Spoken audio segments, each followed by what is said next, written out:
Hello, my name's Colin Crothers, and I'm a student reporter and broadcaster at the University of Iowa. As a journalist, my job is to tell stories, while also balancing everything else going on in my life as a student. But no one tells our stories. So, my goal is to tell the stories of the student journalists, broadcasters, and storytellers all across the country. Let's walk the student beat. Welcome in. Today we're walking the student beat with Tyler Reidy of Notre Dame. Tyler, how's it going today? Great. Really good to be here. I appreciate you having me on and all the work you've been doing to promote student journalism here. Glad to be just a small part of it. Absolutely. I really appreciate it. Glad to have you here as well. And with that, if you don't mind, just introducing a little bit more about yourself with the basics and the journalistic outlets you've worked with. Yeah, so right now I'm going into my senior year at Notre Dame. I'll graduate in May 2026. On campus, I lead the sports department for the student radio station, so schedule all the football, basketball, hockey game broadcasts there. I'm also the sports editor for the Scholastic Magazine, which also falls under student media. I work on the leadership board for Notre Dame Television and currently serve as an associate sports editor at the Observer, which is the university's independent student newspaper. I was their sports editor during my junior year and end of sophomore year as well. And then kind of off campus, right now during the summertime, I'm one of the broadcasters for the South Bend Cubs, which is a high A minor league affiliate of the Chicago Cubs here in town. So that'll take me through the start of September, right to the beginning of the school year. And then once that tails off, I'll go back into my second year as the radio play-by-play voice of Notre Dame Hockey. So that's on the Notre Dame radio network. So yeah, it's kind of all over the place. A lot of stuff that's on campus with other students, and some things that are not. So it keeps me busy. Oh, yeah, I'm sure it does. I can imagine how busy your schedule is, and we're going all around with all of it. We'll make sure to touch everything. But first, kind of tell me why you wanted to get into journalism in the first place. Yeah, so I mean, it's I was one of those kids growing up that, whenever I would play a sport in the driveway or have a video game rolling, like I'd like to talk along with it. And I always sort of kept that to myself. I didn't really want anybody else to see I was doing it because I didn't know until high school that this was something legitimate that I could do for a career. And so once sophomore year of high school came around and I realized that my school had little bit of a broadcast and journalism program. I actually got into it. Did my first game on the air in October of 2019, and just fell in love with it from there. I kind of realized that there aren't many things, if any, in this world that I just love doing more than this, and that I feel comfortable throwing myself completely into than this industry. So yeah, it's kind of picked up from there. Did all my high school's football, basketball games, some baseball and soccer games junior and senior year, and then yeah, Notre Dame's always the school I wanted to come to. That's where some of my family went, and the programs here, as far as student opportunities go, have really developed in terms of journalism and especially on-air opportunities over the last 8, 9 years or so. And it helps that every single sport here is relevant, and a lot of them are really big. So you get a lot of cool chances. Yeah, speaking about relevant sports, I mean, I'll go ahead and jump to it before we come back to another point I want to make is Notre Dame and the football in the national championship this year. And I believe you were there, correct? Yeah, I did the first playoff game we hosted against Indiana, and then I went down to Atlanta for that championship game against Ohio State. So yeah, I did those two. Tell me about the experience of being down in Atlanta. Oh, it was crazy. I've never been a part of a bigger just sports atmosphere. I mean, the media hotel was one of the tallest buildings in downtown. It was like 45 floors, and they had the huge, hangout area that people could go get work done and play ping pong, and the EA college football game and the big screen to watch the NFL games that were going on that weekend. It was just nuts how many people were down there and converging on that area. But it was an incredible time. Obviously, Atlanta has hosted a ton of huge games like that, so it was a great host city for that.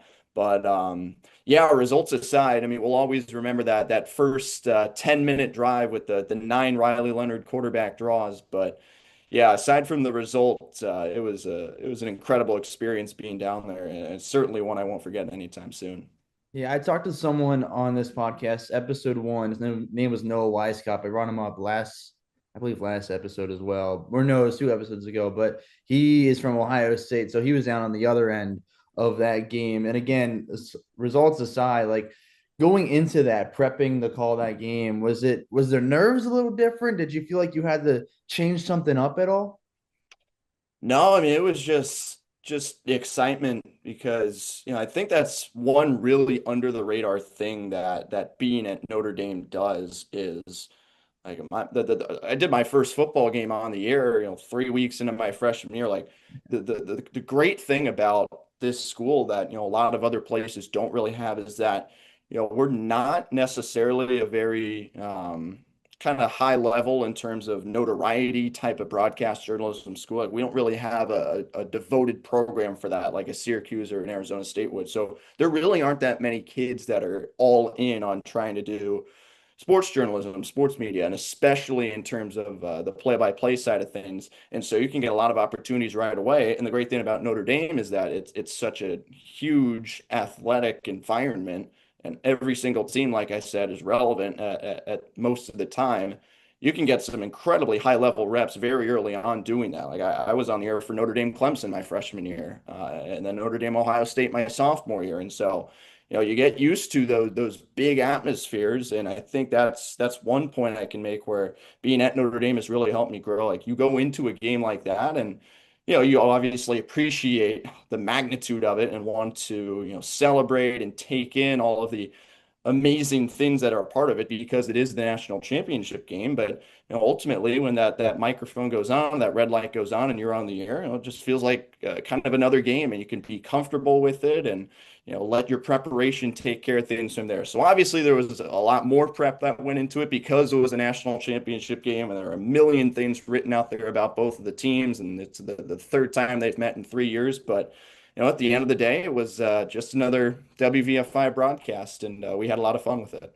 Oh yeah, I mean I'm down in Cincinnati right now. That's where I'm from, and the amount of Ohio State and Notre Dame fans that are here, it feels like a melting pot for the national championship game this past year. So you'd go anywhere the week leading up or even the week before, and it was just like a clash of everyone in Cincinnati. It felt like, and I think that's a like not exactly in South Bend, but in Indiana in general, there's a little similarity there. I don't know if you saw any of that, but Yeah, no, they traveled very well to us. The Ohio State games did, Ohio State fans did 2 years ago. So yeah, there's definitely a little bit of a rivalry brewing here. I know I'm in Michigan, Michigan State, and Boston College are the traditional ones, but we don't play those teams each year every more. So now just with how elite both teams have become with Ryan Day coaching Ohio State and Marcus Freeman, a Buckeye alum, leading us, it's become a little bit of a thing these last few years, and I know a lot of people are projecting that it could be a championship rematch. So we'll see what happens. Got to beat them eventually, though. really good. As I saw, what is it? Your guys, Notre Dame's running back is projected first round pick, and I mean Marcus Freeman. Talk about the job he's done there. He's been impressive, and honestly, a really quick amount of time. Yeah, it was amazing. I mean, my first Notre Dame football game attended as a student was that Marshall game in 2022, and that first year there were a lot of ups and downs. Losing to Marshall and Stanford, a really bad team at the time, both at home, but also beating Clemson and picking up some really high quality road wins like North Carolina and Syracuse, and then sophomore year felt like we were going to take a step forward, but the schedule got really tough, and ultimately the Ohio State Louisville losses drowned that out. But man, this year, felt like kind of the make or break. There's the story out there of all of Notre Dame's, past third-year coaches, Lou Holtz era, Dan Devine, Brian Kelly, even.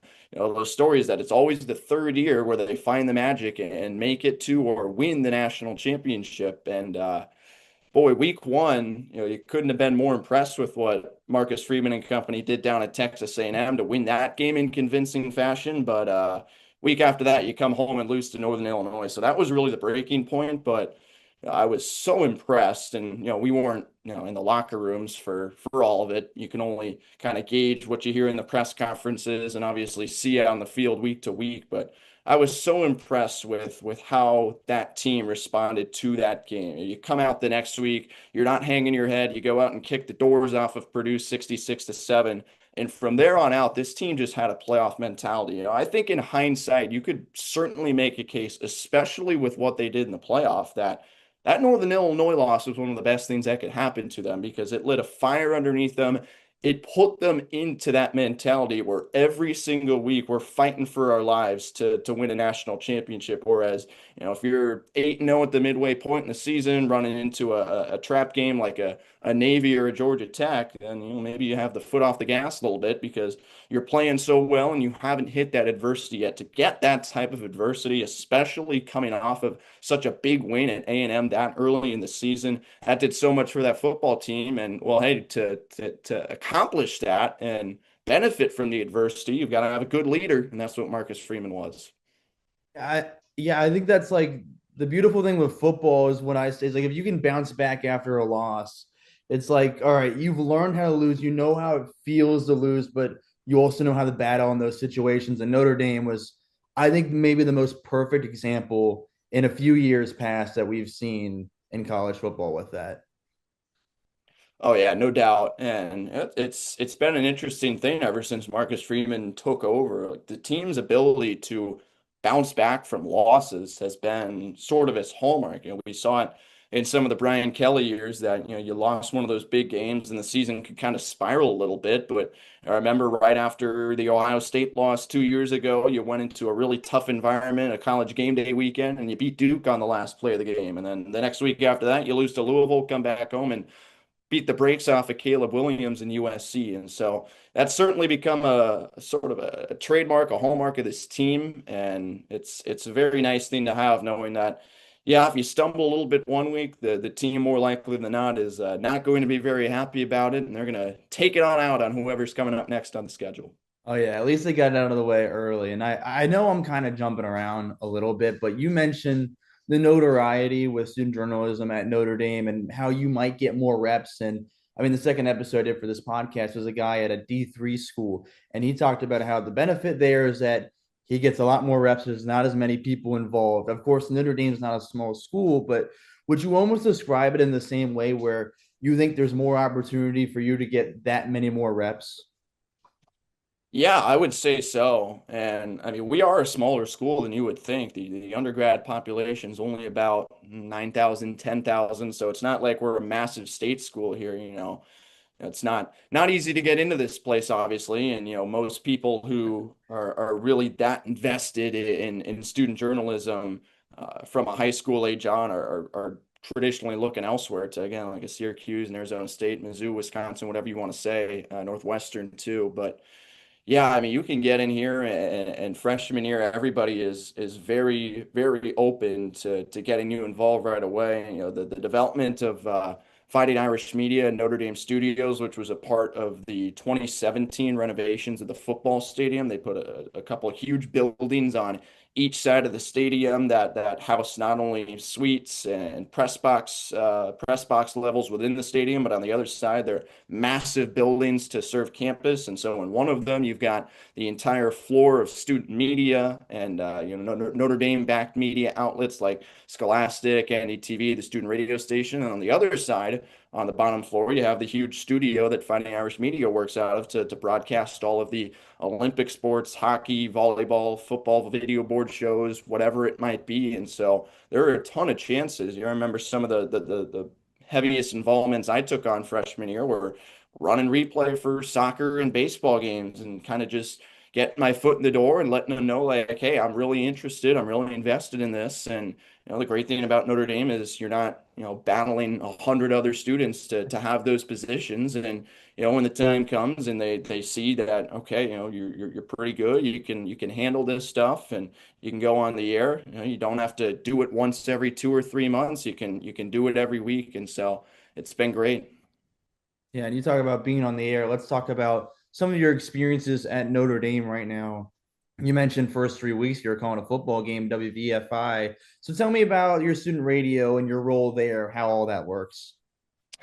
Yeah, so we travel for every single football game. We cover all the home and away games with our broadcasts on student radio. So that's usually the biggest involvement, especially when we're going to Ireland every 4 or 5 years, it seems like. And and trying to figure out how to budget for a national championship run like last year. So myself and another senior, Ryan Murphy, we're great friends, and we worked together on all of that. Just finished up planning out our Miami and Arkansas travel for this fall, and so that'll be very exciting. And then once winter comes around, everything kind of cools down a little bit. That's when we do all the home basketball and hockey games, men's and women's basketball, and that's a good opportunity for us to kind of get some newer broadcasters who maybe weren't really quite on the scene yet when football season was around. Get them some looks on the air, see what we're working with for the future, and then we can use both that and the blue gold game in the spring as sort of a little bit of a tryout, if you will, just to see what type of broadcasters we're working with and how much we might want to get them involved for the following year's football season. So it's a lot of scheduling, a lot of travel planning, a lot of kind of figuring out the budget, and then we try to do a little bit of promotion on top of it, just with the game highlights we post to Twitter and YouTube, and sort of the preview posts we put out there going into each week, especially for those big football games. And so, yeah, it's a fun commitment, all things considered, because at the end of the day, you have an opportunity every single week to be really close to Notre Dame athletics and have, your view and your vantage point to some of the biggest games in this school's academic year. Yeah, and I think just for clarification with the whole like planning out travel thing, are you scheduling which broadcasters are going to call which game and dealing with the budget itself, or are you communicating with a part of the university for the budget? Yeah, well, the communication with the university and the budget's a little bit above me. We have a couple of advisors at Student Media overall that kind of talk through that with not only us as Student Radio, but Scholastic Magazine, which usually travels a writer to the games, and sometimes the television station, the Student Television, NDTV wants to as well. And so there's kind of a bigger conversation that happens above our pay grade, but at the end of the day, our job is to make sure we communicate with those advisors like, hey, what we're looking to do. And then from there, we can have that discussion of what might work and what maybe isn't so feasible. And you bring up the Scholastic there. So you mentioned that you worked for them, correct? Yeah, I'm their sports editor now for the my first year. Yep. Yeah, so the Scholastic and then the Observer as well. And I don't think many people could hear those things and they're going to think, oh, it's just student newspaper for both of them, right? Talk to me about what those are and the differences between the two of them.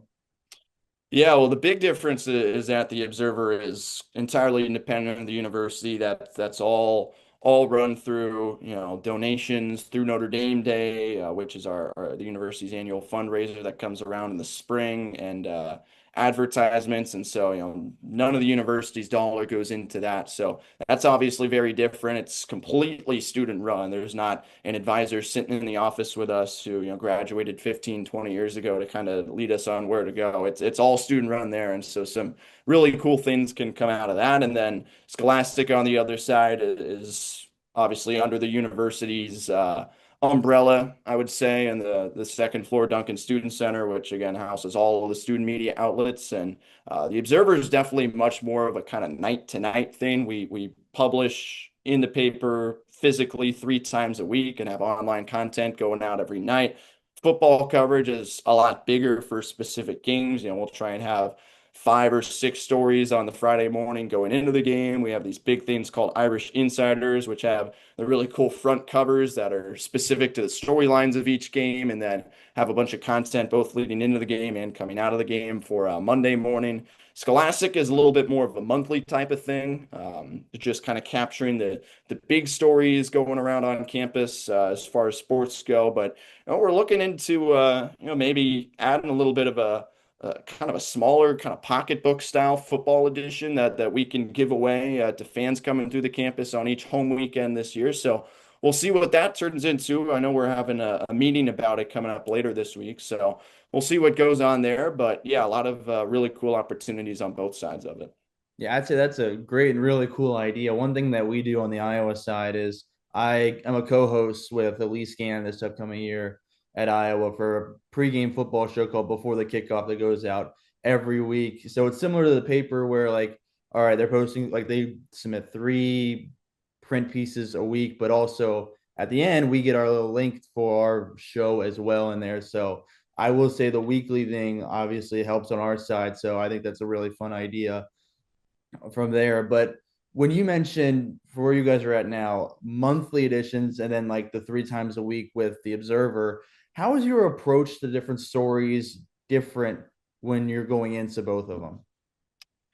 Yeah, well, obviously, time, like you mentioned, is a big thing. And with Scholastic, you can take a lot more time to sort of plan out a story and, get all your bases covered as far as people you want to talk to, things you want to write about. And so that's a big thing. Whereas, the Observer, you kind of have to get your routine down. We can be, putting out as many as, five, six, seven stories a night. And, sometimes a lot of that falls on the sports editor. And so you kind of have to have a good routine down, how exactly you're going to put out a high quality article while also not taking too much time so you can get to other things. So that's definitely one of the biggest differences, just in the nature of that and with how often things go out there.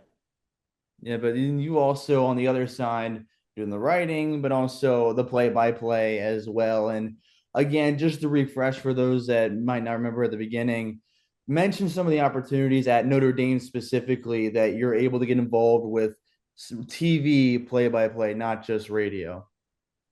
Yeah, so again, a lot of that is through Fighting Irish Media and Notre Dame Studios. That's where you get a ton of the opportunities with the games broadcast on ACC Network Extra. That's kind of your version of your Big Ten plus, our version of that, I should say. And so, we do every women's, men's soccer game, volleyball game, and then the spring baseball, softball, a lot of lacrosse. Obviously, our men's lacrosse program has really taken off over the last couple of years, and there's always a handful of games in the spring where you have an opportunity to get on the air for that. So yeah, it's all really cool, and it's a great way to just showcase and develop in all of the different sports.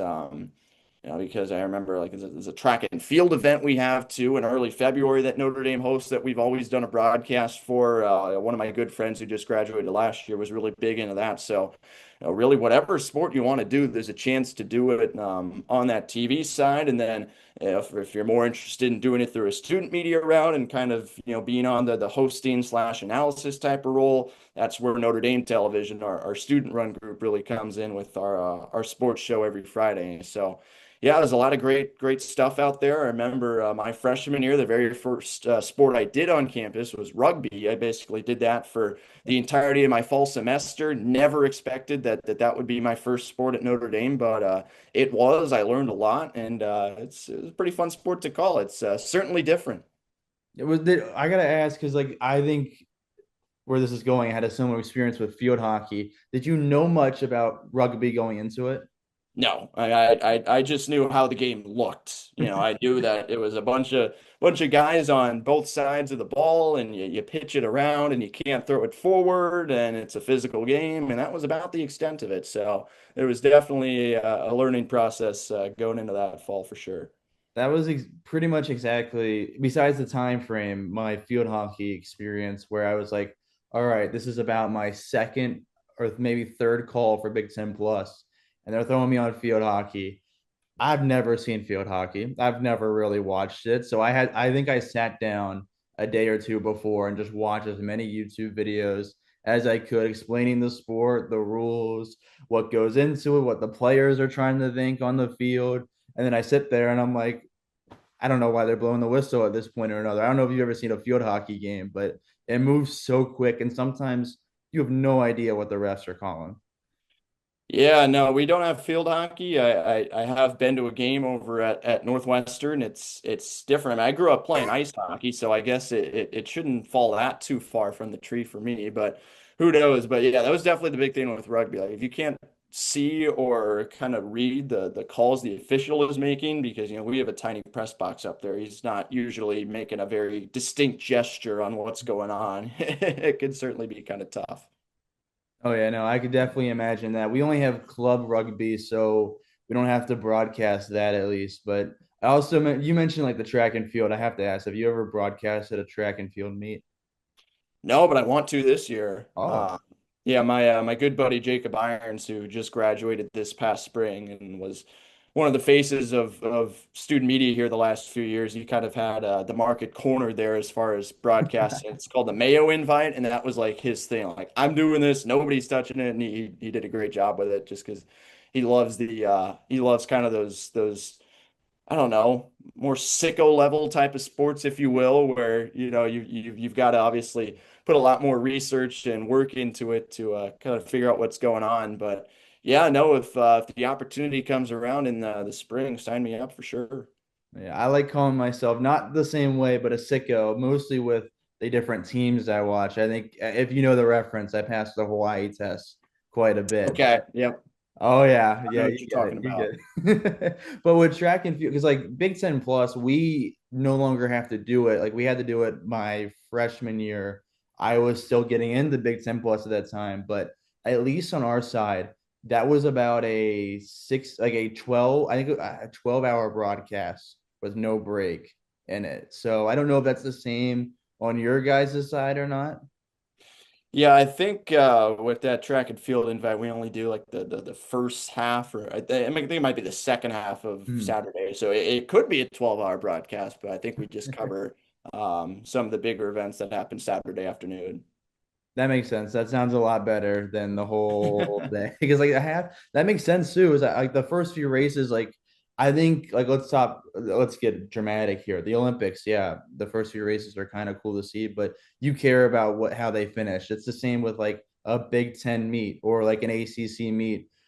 You care about who finishes where, right? Right. Exactly. But I mean, we talked about it. We got to mention some of the non-rev sports as well, but where you're at now with the South Bend Cubs. So tell me a little bit about that experience, how you got your foot in the door there, and how's the summer been for you? Oh, it's been great. Really cool to get some professional experience here before I graduate. Didn't expect that to happen, but the way it did happen was my sophomore year. I was asked because as I'd mentioned, I did a lot of replay for some of the smaller sports with Fighting Irish Media throughout my freshman year, and so they asked me like, "Hey, would you want to try this for?" A football game video board show in the fall and said, yeah, sure, I'll take the Western Michigan game, or the Central Michigan game, I should say, in middle of September. Probably not something I'd ever do again. Just how much I love being around game day weekend at Notre Dame. You basically have to sit in the studio from 8 a.m. to 6 p.m. on a Saturday home game day. So that was certainly different for me. But the great thing that came from it is one of the lead replay operators for those video board shows is the same guy who oversees the media department with the South Bend Cubs. And so I met him, got a chance to talk to him, and we kind of got on the same page with just what I was trying to do with baseball. I was just starting my sophomore year at the time, and so I went up to the Northwoods League the summer after that, and we stayed in touch. And yeah, he reached out to me this past October and said, "Hey, we might have something open up for you." So that worked out, and yeah, now we're in year one with the Cubs, and it's been really really fun. It's cool to see all of the people that come out from Notre Dame to just support us and come out and see me and enjoy the ballpark in the spring and fall when school's still in session. And so, yeah, it's been really cool. What do you think the coolest or most unique part about calling minor league baseball is? Oh man, the travel, yeah, I would say the travel, but it's not even close to as intense as the Northwoods were last summer, just driving out to North Dakota and getting back at 6 in the morning when the sun's coming up. So, with our league, the travel's not that crazy just because pretty much every team's within 5 hours of us. But I think just the opportunities to be around these guys who are, certainly close to the peak of their sport. Everybody that comes through here was either a $1 million international signing when they were 16, 17 years old, or they were one of the best players in their college conference, and we're obviously a draft pick within those first 20 rounds. And so just the stories that come from that and the opportunity to be around those guys every day and just chat it up during batting practice and get a feel for these guys and their journeys and what they experience every day. I think that's definitely one of the best parts of it, and something that you remember long down the road. When you say like Pete Carr Armstrong, he was a South Bend Cub 3 years ago, and Matt Shaw, we just talked to him about his experience in South Bend. Now that he's at Wrigley Field, he was with us 2 years ago, and so it's really cool to follow along and see these guys that you have a chance to interact with every day eventually go down the road, work their way up the levels, and do some really amazing things. Yeah, the Cubs are so like at the professional level, at the major league level, I should say, are so impressive right now. I gotta divert for 5 minutes. Are you a Cubs fan? I grew up a Royals fan, but with the Cubs being in the National League, I'll happily root for them. No question about that. I mean, our paths don't cross all that often, but my heart is still with KC. That's where half my mom's side of the family is, and so I'll root for them. But when like last week comes around and the Royals are playing the Cubs, I'll just be like, okay, who really needs these games more? And the Royals kind of did, so it's like, okay, take 2 out of 3. That's cool with me. But it wasn't at the expense of our former South Bend Cubs playing well. So I think that was one of the best possible outcomes there. It really was. And I gotta say, I'm a Cincinnati Reds fan, so you guys we had a little swap in the offseason. You guys took Jonathan India from us. Right. Oh yeah. Yeah, that hasn't been a great trade on either side. I heard Singer's not doing too well there. He's got the DRA pushing 5. Yeah. So your singer's been a solid five in the rotation, but like it's not been like ecstatic, I Yeah. guess is the way to put it. It's not been like, oh, we fleeced the Royals because India's not doing great and Singer's been amazing. Like he's had some good outings. I as a fan have been happy with them, but it's not like he's been a loss, I guess, for the Royals. Yeah, and I mean the starting pitching room is just so crowded there now, especially Mm. now because you have a rookie Noah Cameron who's just burst onto the scene and is pitching to a 2 ERA for it's been 3 months now. And I guess at this point in the season, Singer would have been nice to have because you've got three of your four best starting pitchers on the injured list, and two of them I don't think are going to come back until next season. So I guess at this point would have been nice to have him, but you can't predict that. I mean, the Royals had five really good starting pitchers going into the year, and Singer just wasn't really going to fit with that. They needed a leadoff hitter, and unfortunately, India hasn't been all that we were hoping for there. So, No, no. Yeah, I mean, you never want to predict the injuries and everything. I know India had that walk-off home run, his first of his career the other day, but yeah, I mean, I know he has been struggling at the plate, which is kind of sad to see. We still have a lot of love for him in well, Cincinnati. for all we know, that walk-off home run could be a little bit stained because you know who he hit it off of, right? Oh, yeah, go for it. Go for Yeah, Manuel Classe, who is now on paid leave for the gambling investigation. So, yeah, it was a middle slider, just 90 miles an hour spinning in the middle of the zone. So who knows what was going on there? But you'll take the walk-off homer, I guess. Gotta do something with that pitch. You'll take a win, right? You'll take a nice home run. I mean, oh my goodness. Have you seen all the stuff about like the sponsorships with the Guardians lately? I mean, it's pretty funny when I see somebody post on Twitter like a picture from the outfield and you have the ribbon scoreboard banner that just says bet 365 and it's like, yeah, that might be what some of your players are doing quite literally. So, oh man, it's funny, but yeah, we're a little weak for baseball here, obviously, with the deadline coming up, and the talks are starting to heat up about how we might not have a season in 2 years, and and now players might be betting, so it's very strange. I love when baseball is hitting its stride and all this starts coming up. I hope for the best. And of course, you're in the professional setting right now. I won't make you talk too much on some of that stuff, but I do want to backtrack to the Northwoods League for a minute. You mentioned it briefly, but for those that don't know, what exactly is the Northwoods League and the opportunity there? It is, in my opinion, the most intense summer wood bat college baseball league there is. Everybody hears about the Cape League, and obviously I have a ton of respect for that, and how cool it is to be on Cape Cod for the summertime. But with all due respect, they're playing about 40 games in the summer. They don't start till the middle of June. They end at the end of July, start of August.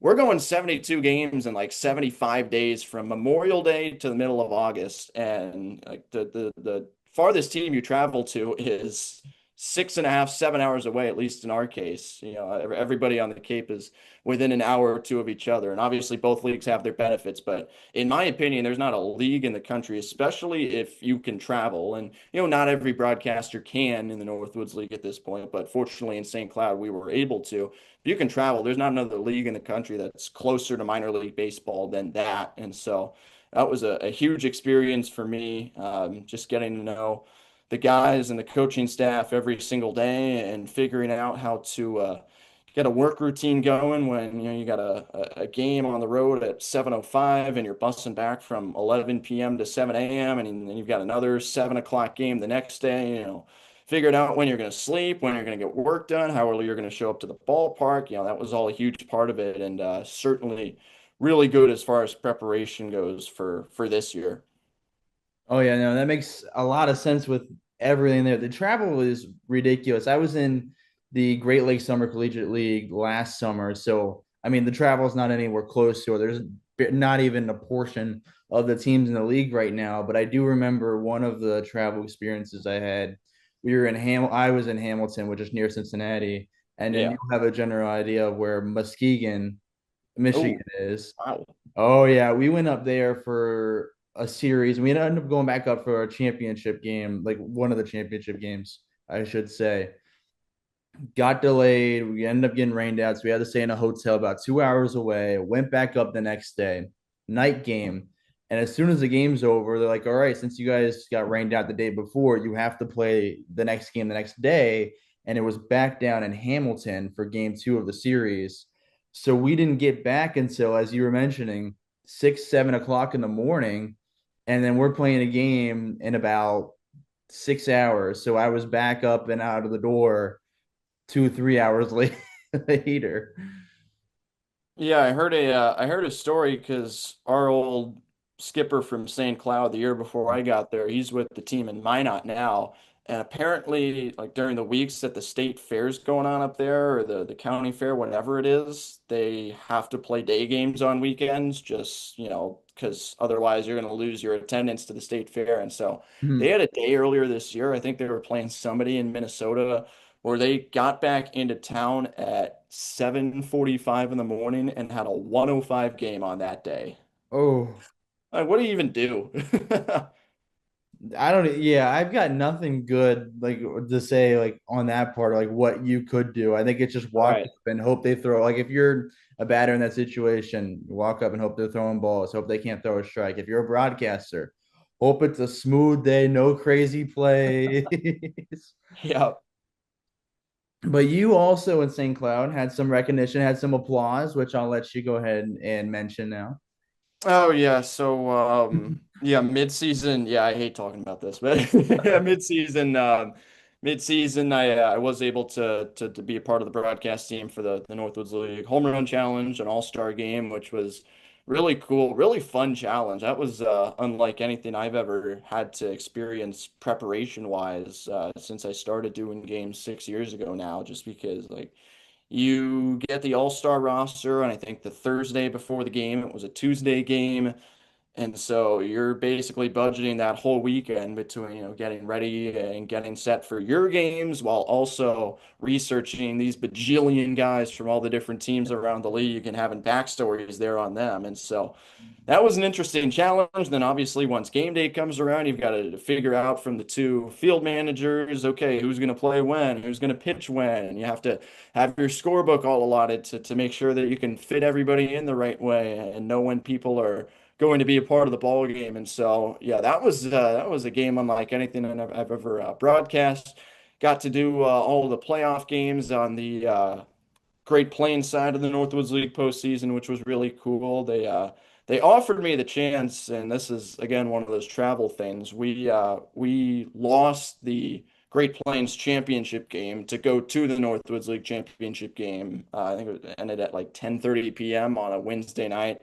Championship was on a 7 p.m. Thursday the next day in Kalamazoo, and they call me after the game and say, "Hey, if you want to do the championship game, it's yours." And I would have had to just leave the ballpark right away, go to bed, and probably get in my car at 4 or 5 in the morning to drive out to Kalamazoo. And I was like, I think I should probably make sure I get a chance to say goodbye to this team. And so that would have been something if I had taken that up. But a good friend of mine that I went to rival high school with was the broadcaster in Kalamazoo. He's in Fort Wayne now, still in the same league as me, and he had a chance to call that game. So I think it all worked out really well. And then both of us, who have been great friends for 5, 6 years now, we're the Northwoods League announcers of the year on the Great Plains and the Great Lakes side. So that was a really fun honor to receive in November and just cap off what was certainly one of the best experiences I've had anywhere for my development and, just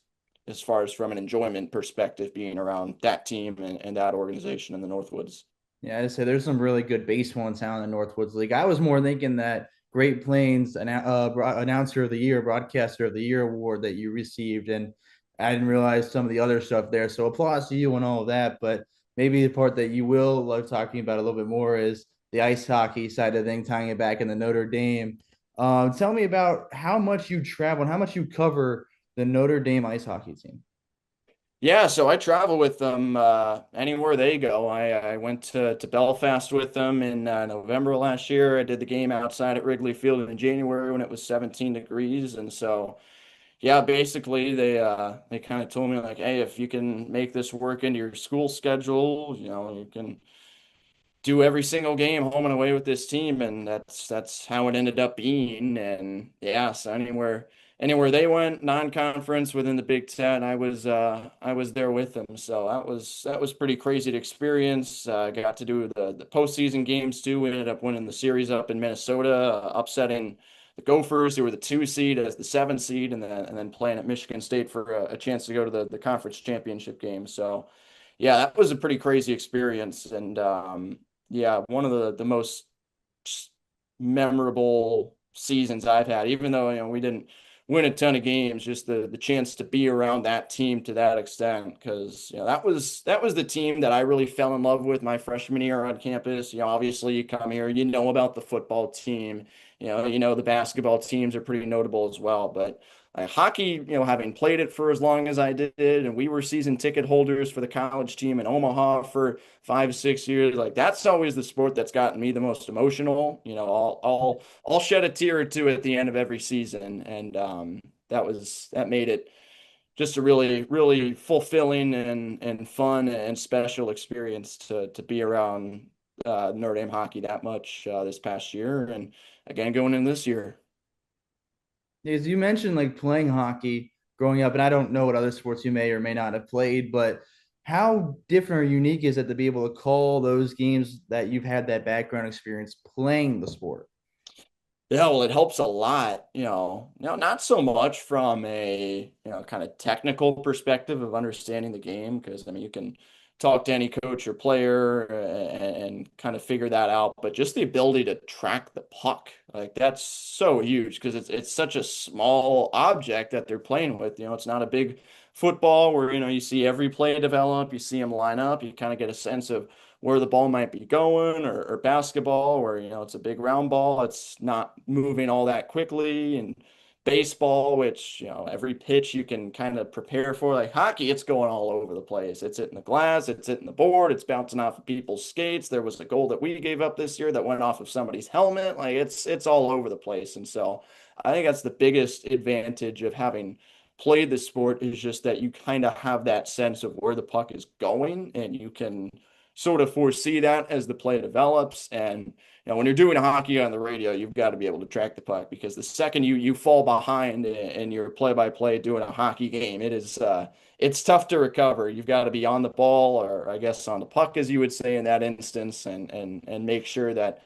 you're keeping up with everything, because it's the fastest game there is. But we love it. There's never a dull or dry moment. Yeah, I feel like it's a great sport as a broadcaster to have in your resume too. Yeah, I mean, I always tell people like the big four sports, football, basketball, baseball, hockey, football, basketball, baseball, any university you go to has them. And, I'm sure you can call a game at any of those places. But like if you're going to school at Alabama or Texas or something out in California, like hockey at the collegiate level is different, because it's a limited number of schools that have them. It's the Big Ten, it's the NCHC, which is, a bunch of smaller schools in the Midwest. It's Hockey East in New England, and that's pretty much it, with the exception of, the D2 and the D3 levels. And so like the chance to do hockey games regularly while still being a student is, something that I don't take very lightly, just because I know that there are a lot of places where it's just not very possible to get those kinds of reps. And so, yeah, it's a big deal to me, no question. I mean, even Iowa. is one of the schools that doesn't have a hockey program. So like that's one of the things like it's so cool to see those things. But yeah, I always love asking about hockey because it is one of those things that I don't have the opportunity for at Iowa, but I think would be an exciting sport to call. We have an ECHL team, so like a minor league team in Iowa City, and you can kind of get opportunity there, but that's a whole different story. And I'll go ahead and put it this way, being on record, I won't say too much, but with now talking about all the experiences that you've had, what is maybe one of your favorite travel experiences you've had, whether it's hockey, baseball, football? What do you think is your favorite? It's pretty quick answer for me. Texas A&M with student radio this past fall. Not because of, being around that environment. I obviously it was sick down there, that being a season opening game, and it's a night game, college game days there, and that's one of the biggest universities in the country, just, completely turning its attention to that football game. That was amazing. But yeah, I don't know if you saw where we had to broadcast that game from because there was a little bit of a miscommunication in Texas A&M granting us our credential, but I don't think being fully aware that we were trying to broadcast the game as a student radio station. Like I remember 2 months later tuning into Mizzou. They were on the road at A&M, and they obviously have a huge student media department and student radio station, and they had to call it remotely. So I don't think A&M generally is geared up or has the space for student radio to come in and do the football games as the visiting team. And I think that was the case for us, but they didn't fully realize that we were looking to call the game. And so they gave us the credential. We showed up, and they didn't have a place for us. And so 90 minutes before kickoff, we're standing there thinking, like, oh, what the heck are we going to do? We might not be able to get on the air and do this massive game that is opening up the season.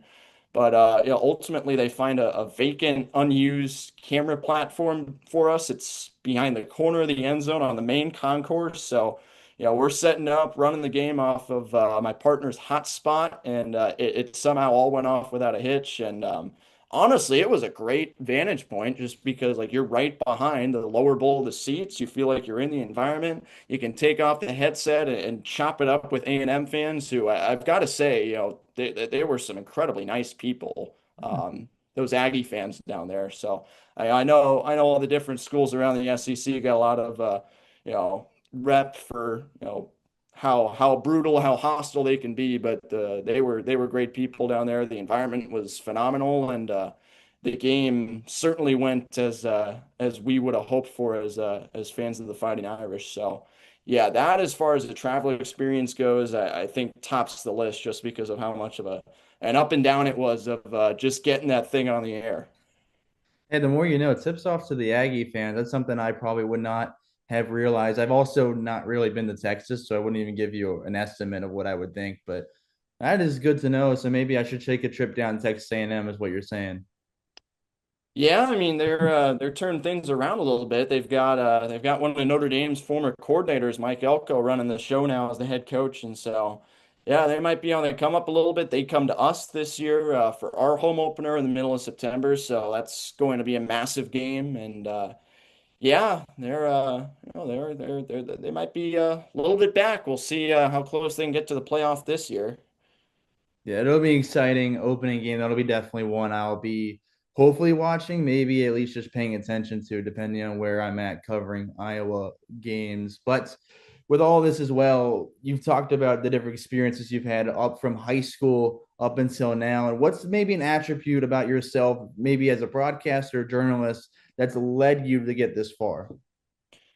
I think it's just work ethic because one of the quotes that I live by that, my dad always tried to kind of instill in me is that, hard work beats talent when talent doesn't work hard. And, I fully realize, every time I'm doing a game or I'm on the air or I'm, looking back or looking around to see what other people are doing, like, no question, there are more talented people out there than me. There are maybe more qualified people out there than me to, do certain games or have certain opportunities. Like, yeah, I don't hide from that. I'm not going to act like I'm, the greatest thing since sliced bread here. I mean, it's just a fact. There's probably somebody more talented than me out there, but what I can control is the attitude I bring to every single broadcast I do, every single meeting I show up to, I want to lift people up. I want to lead a team if I have a chance to, and the effort's the other side of it too. And that goes back to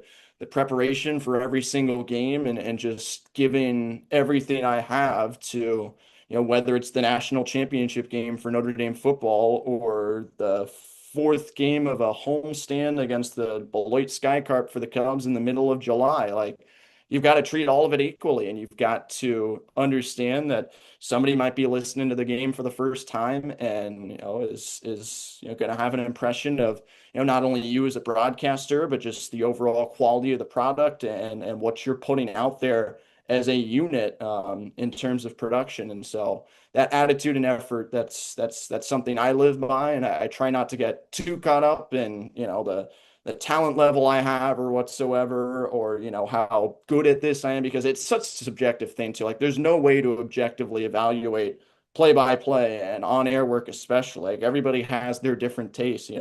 Gus Johnson's very different from Jim Nance, and they're doing a lot of the same games at those high levels. And everybody's got their own style. You kind of have to find it. You have to figure out how to weed out the certain feedback. And most importantly, especially for me, you've got to bring the right attitude and the right effort level to the table. I love it. I think that was very well said. Not going to be able to put that any better. So again, thank you for that. But I think just to lighten up real quick before I ask the final few things, do you have any welcome to college moments where you stepped in and were like, all right, maybe this was not exactly how I planned things to go? Oh, I'm trying to remember. I don't know. Gosh, freshman year just feels like so long ago now. That's the thing, man. Especially when you do all these games in the summertime with these baseball leagues, the school years get drifted so far apart. But yeah, I don't know if it was like a I didn't expect it to go this way moment, but some of those Saturdays doing, the rugby games when it's 30 degrees and snowing outside, and you're in the booth from 9 a.m. to 5 p.m. trying to, figure out these teams that obviously don't have anything out there online, and you can only get what you can from the coaches. Like, that was definitely something where it's kind of more of a welcome to, this industry and just taking your reps type of moment, rather than a welcome to college thing. I think there are a lot more welcome to college things that can maybe be kind of discussed in a different setting. But as far as a welcome to the industry goes, definitely a lot of those games where it's not the glitz and glamour of Notre Dame football, but it's a chance to be on the air nonetheless. And you've got to make the best of it. A lot of those rugby games, I was just on my own 8 hours for maybe 8 games back to back to back to back with, these teams that there's only so much information out there about, and you've got to make the best of it. And that was, certainly something that I guess I didn't expect to be doing here. I didn't even know that Notre Dame had a rugby thing going. I think my year that I did it, freshman year, was the first year they streamed it on YouTube. So yeah, I guess that was unexpected too.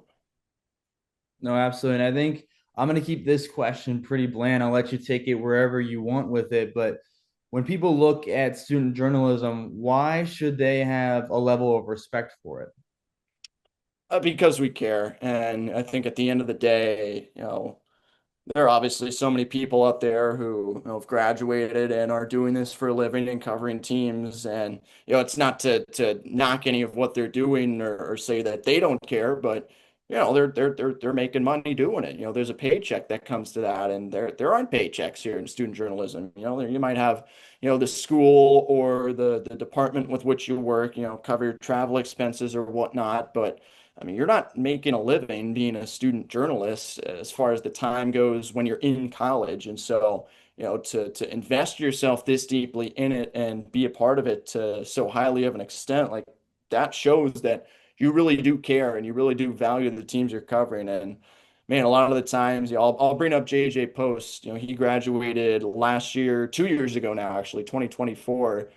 He became one of my best friends at Notre Dame while we were both there together. He's at ESPN now, doing a lot of writing and editing work there. So he's been fantastic. But like, he and I both, just so highly cherish and value every single game you get a chance to do. Like we will happily drive 3 hours to somewhere in the middle of nowhere in Michigan to watch a women's soccer scrimmage if, there's nothing going on academically in the middle of August. So I think that's one of the great things you get about student journalism is just, everybody cares so much. And, this early on when you're in the industry, like, we're all working together out here. I know there's some competitiveness to it about, trying to find the right job and figuring out what you want to do long term and getting opportunities on the air. But I think the camaraderie that can come with it, some of the best friends I've made at Notre Dame are other student journalists.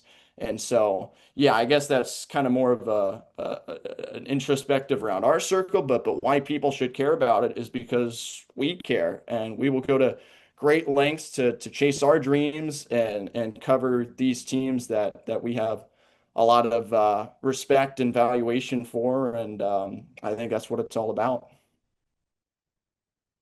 Yeah, I don't know if you can hear the sirens beside me, but I think that's the great answer I get out of all of this. And what we love about student journalism, just the love of the sport, the love of what we do. And I think going into your senior year, I got to throw this part in there, but winning STA honorable mention All American this past year, what do you look to get out of this next year?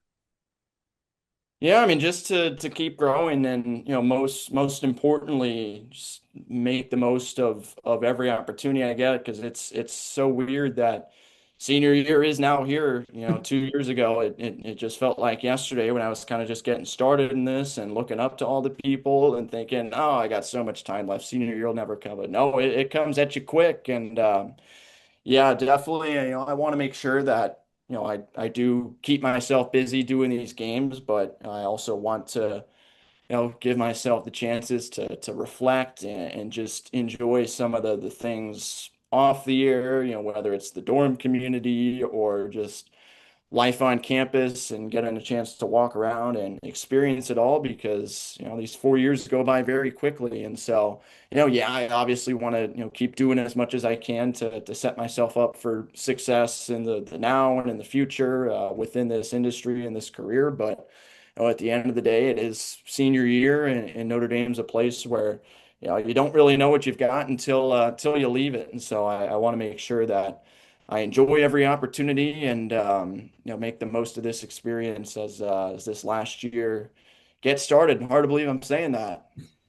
Yeah, no, that's a tough one. I'm not I'm only going into my junior year, but I will not be ready for that when next year comes. I'm barely ready for it this year, the same a junior. But that's the beauty with Notre Dame is hearing all the beautiful stuff there, the beautiful campus and the opportunities, and of course the athletic programs. The nice thing with student journalism is networking is a huge thing. So an opportunity for you here to kind of give a plug or shout out for people to go check out after they've listened to this.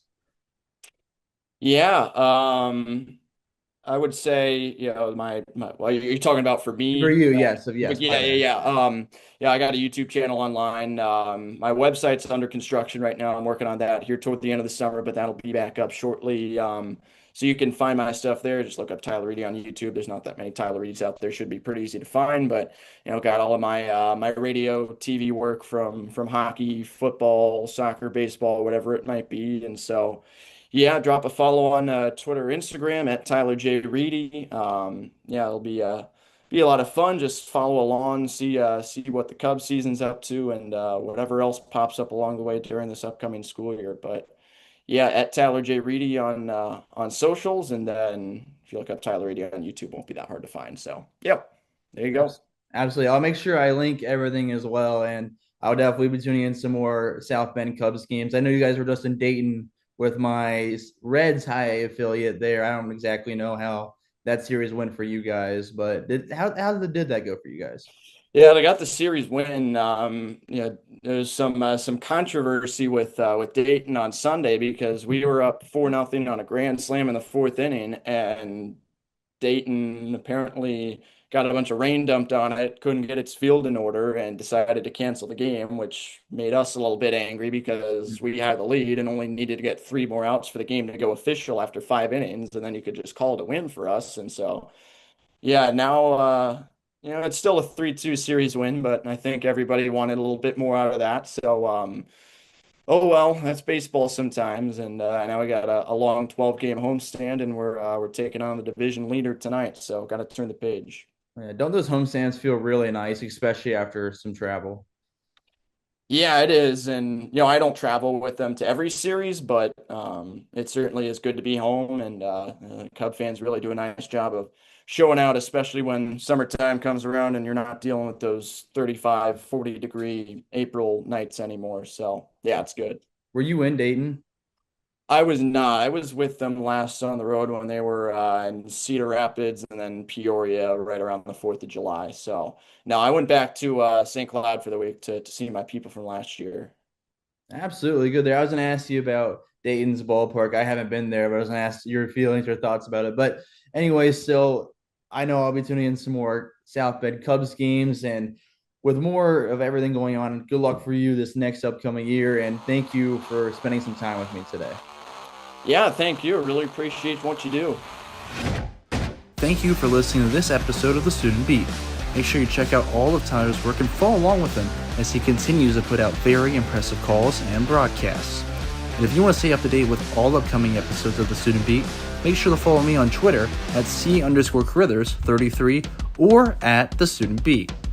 We just walked The Student Beat. I'll see you next week for a brand new episode.